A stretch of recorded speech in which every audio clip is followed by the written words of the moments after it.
The door of this hut is always open, and the rattle of the sewing machine is constant. All of Mrs. Karine's neighbors trust her golden hands for their tailoring needs. She has many orders, some of which are placed across the lid of the piano. Amalya has studied piano. She plays very well. Amalya is Miss Karine's daughter. She hasn't had the chance to play the piano for the past 6 months.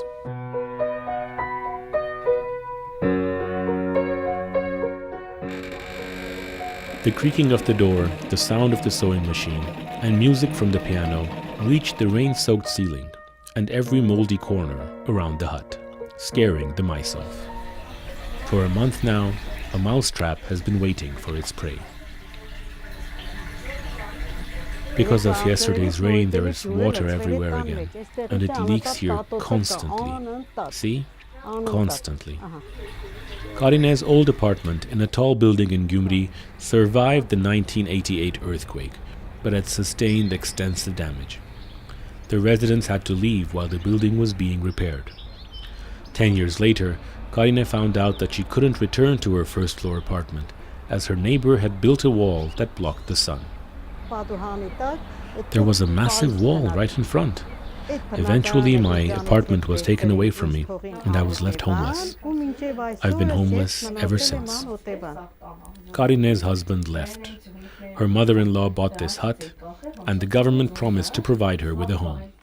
Homes were distributed in 2012, but I wasn't on the list. There was another round in 2014, and again, I wasn't on the list. I wrote a letter to the authorities. They wrote me back promising help through the Gyumri development project. Fine, but I wonder when exactly Gyumri is going to be developed.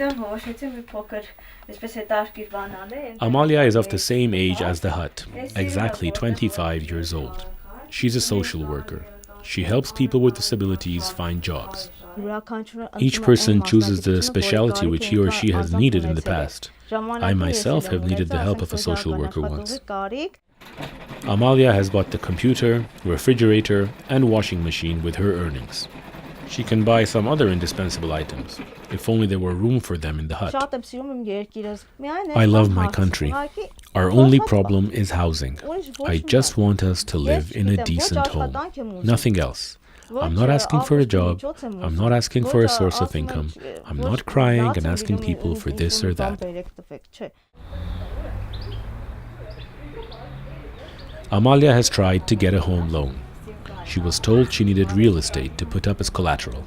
She wasn't allowed to use her home equipment as collateral, and her income was determined to be too low to qualify her for a loan. Now she has decided to teach in one of Armenia's border villages, hoping to earn a higher salary. I'll be away from home for a couple of years, but those 2 years will help me buy a home. She's a believer. Every morning she lights a candle and prays.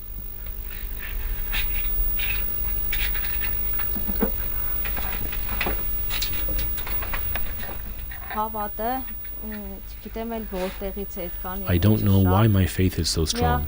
It's the only thing in me that has never faltered. Thanks to my faith, I feel complete.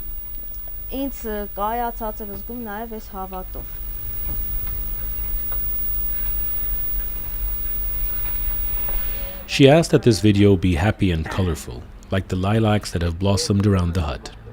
It's she who has grown them, as well as the cherries.